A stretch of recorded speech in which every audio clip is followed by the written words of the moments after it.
Okay, so now that I like kind of showed you my memory wall and stuff, I'm gonna talk about three of my most.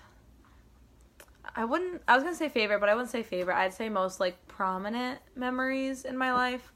'Cause well, two of them are happy, but one of them's not necessarily happy. It was just more of like a point in my life where like my kind of outlook on how I viewed like my life in comparison to others like really changed dramatically. I'm probably making it over dramatic, but yeah.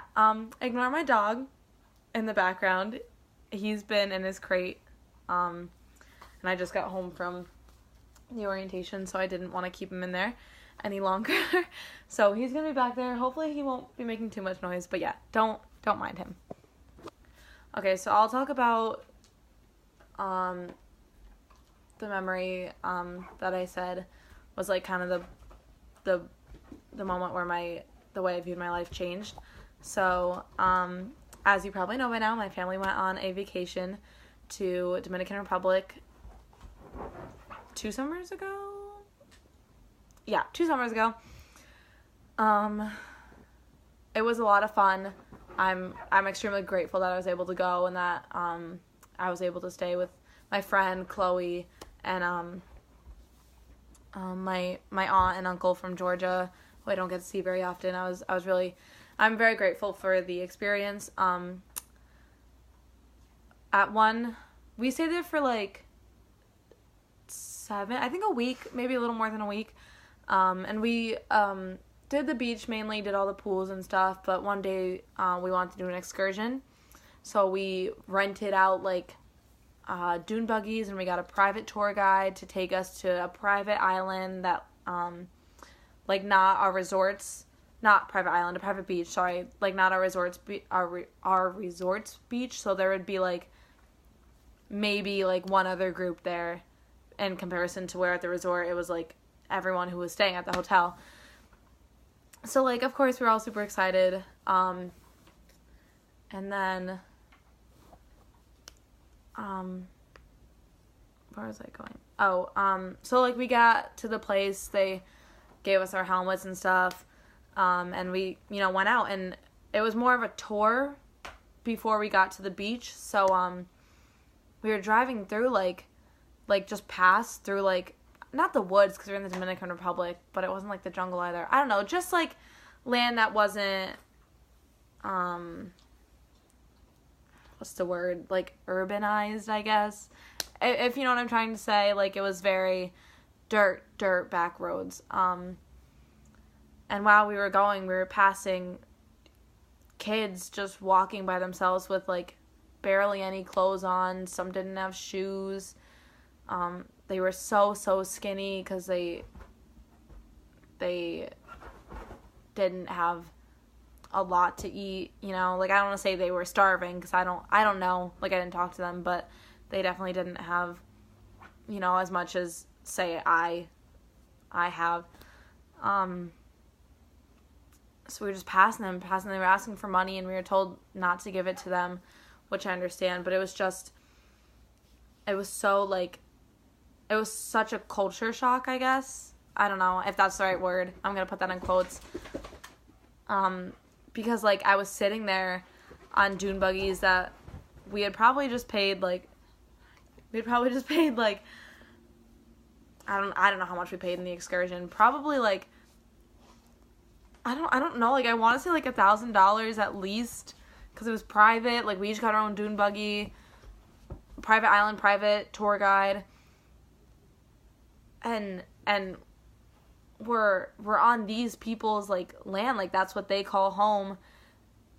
And I was wearing probably $40 athletic shorts, $10 flip-flops, probably $20 top, like a $30 bathing suit, and like just passing these people who had so little, and it was just so like it was so like disgustingly ironic. Like I was having fun, it was like it was my vacation, but like it was just so like I was sitting I wasn't driving my own dune buggy. I was on the back of my dad's.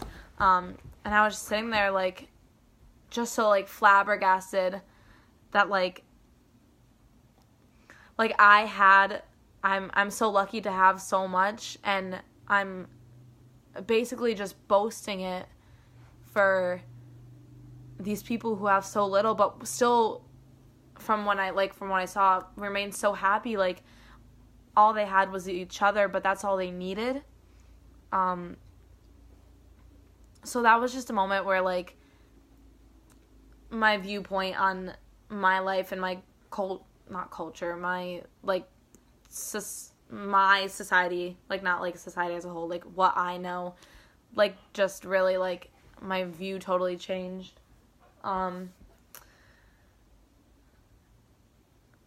I going with that? I definitely try not to take things for granted so much anymore. I'll admit I have a spending problem, but I know I'm lucky for what I have. You know, even just right now, you're propped up against a pillow on this is a brand new couch my family just bought. I don't even know how much it is. Telling the story about how I no longer take things for granted, like, and I'm taking everything right now for granted. I'm recording on my own phone. Like, I'm sure those people don't have that, you know? So it was just really, that, it's not, like I said, I didn't want to say a happiest memory, but it was just a memory that sticks out so much in my mind. I think about it a lot. It probably sounds dumb, but it's just always, like, I'm always going back to it, like, when I'm complaining about something so minuscule, like having to go to work and my own car that I don't pay for it. It just, I don't want to say that memory keeps me in check, but it definitely is very prominent in my life and how I view things now versus how I did when I was, well, I guess before that, I used to take things for granted. Not, like, life, but, like, just everything that I'm so lucky to have. So, yeah, that's one of my most prominent memories. Okay, so my next memory is definitely a happier one. It's the day, well, I wouldn't say the day I got my dog, but the process of me getting my dog is probably, like, a month long. Everything about it was just the happiest moment of my life. So I'll just start from the beginning. I've been asking for a puppy for as long as I could speak. My mom always said no. She said she was allergic to animals. So that, of course, I believed until maybe 5th grade. And I'd, of course, still always begging, always. And one day, junior year, me and my sister just took it upon ourselves to just search up some dogs. So we originally were going through, like, a pet store. And our dad took us to go play with some puppies. And, of course, they were adorable, but, they're so expensive if you get them through a pet store. I know you have a cat, Mr. Good. I don't know if you can, like, rescue a cat. Well, I guess you can from, like, the Humane Society. I don't know. But, dogs specifically, they're so expensive, because stores only sell purebred. And we really weren't picky. You know, me and Liz, my sister, we didn't need a poodle, a golden retriever, a pug, you know. Did I already say that? No, I didn't. We just wanted a puppy, you know. Both me and her have been asking for it for as long as we can remember. So we just started searching for dogs one day, and my mom was, like, kind of not against it. So we were like, okay, like, my dad has always been a big dog guy, but it was always, you know, she's the mama bear, so it was her way or no. It was what she says goes. So when she said no to dogs, it was a flat out no, even though my dad really wanted one too. So yeah, we were searching them, and my mom, like, kind of wasn't against it. So we were like, oh my, like, okay, like, let's work with this. So the pet store dogs weren't working for us. So my dad found a really cool rescue organization. It's, oh my god. Oh, CPR Pet Rescue. I think they rescue cats too. I think. I'm not sure, but definitely dogs. So we were on their website. They hold dog fairs. That sounds sick when I put it like that. Like they take some puppies to puppies and dogs, because obviously they don't just rescue puppies. Oh my god. They don't just rescue puppies. They have like older dogs too, if that's what you're looking for. So they take their dogs to I think it's PetSmart, and they like hold like a puppy fair basically. People can go look at them and see if they want to get a dog. So my parents went to one of those, and they met. I wasn't able to go. I was working. And they met one really nice dog, but I was really upset that I didn't get to go. So we went out to their like one of their, I want to say holding spots, but that sounds kind of bad too. I can't think of like a word though. It was like a place where they kept some of the dogs. And we met Declan. I remember going there, and he was with two of his brothers, and two of them were sold, but we couldn't really tell. It just said like sold, and then one was available, but we didn't know which one. And I went up to them and I was like, oh my god, I like the one with brown, because his other two brothers were just black and white, but my dog has some brown on him. And the guys were like, oh, okay, like we'll go check it out for you. And then like after I said it and like had already like requested him, a bunch of people came up wanting to get him, but like I had already said it, so it was like perfect timing. And he was the one that was available, so it was like, I think it was fate. And we took him out and we got to like hold him and walk him a little bit. His name was Magoo, actually, before we got him. So walk with Magoo.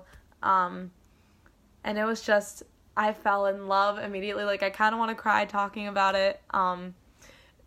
He's just, I wanted I wanted a dog for so long, and he is the best dog I could ever ask for and more.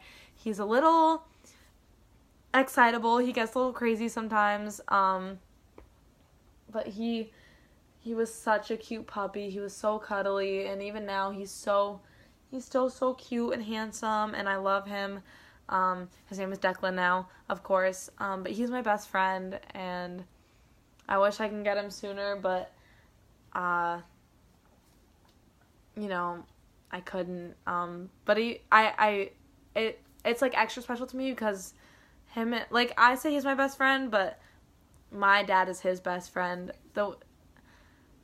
My dad gets so happy around him. Like it's just so, like it sounds dumb and like cliche, but like the dog like brought us together as a family. I'm sorry, I'm looking at him. I love him so much. I'm just so thankful for him, and I definitely want to preach, adopt, don't shop. We didn't buy Declan, we adopted him. And I think that was one of the best choices my family could ever possibly make. I'm so grateful for it. And just everything about my dog has been an amazing memory. I'm never going to forget him. He's my first real pet. I've had goldfish in the past, hermit crabs even, but I'm not going to remember those when I'm 30. I'm going to remember Declan and how he rests his head on my lap when he has to go out, and how he licks away my tears when I'm down here at 2 a.m. watching a sad movie and crying, and how when I first held him, he rubbed his little nose against my cheek. So, just everything about him has been one of my happiest memories, probably of my life. So, yeah. Okay, so I just let my dog out, so you might hear him barking in the background. I cannot control that. He barks at everything, just a fair warning. Quick little note also, I originally said 3 memories, but I think I'm going to do 4 because I just thought of another one. But yeah, so I'm just going to talk about my next memory. This one's pretty short. Last summer, I went to the beach a lot with my friends. That's definitely like the thing to do over the summer. And one time, we usually took turns who drove because, like carpool.